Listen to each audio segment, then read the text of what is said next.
আমি একটা নাতে রসুল সাল্লাল্লাহু আলাইহি ওয়াসাল্লাম পাঠ করছি, শেষ করছি।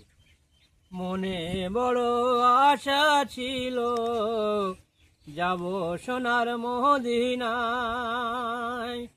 মনে বড় আশা ছিল যাব সোনার মদিনায়, মদিনায় মদিনায়।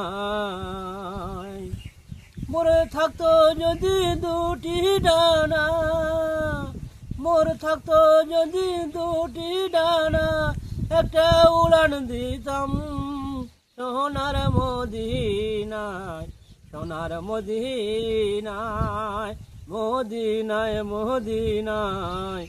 মনে বড় আশা ছিল যাব সোনার মদিনায়, মদিনায় মদিনায়। মোর থাকতো যদি দুটি ডানা, মোর থাকতো যদি দুটি ডানা, একটা উড়ান দিতাম সোনার মদিনায়, সোনার মদিনায়, মদিনায় মদিনায়।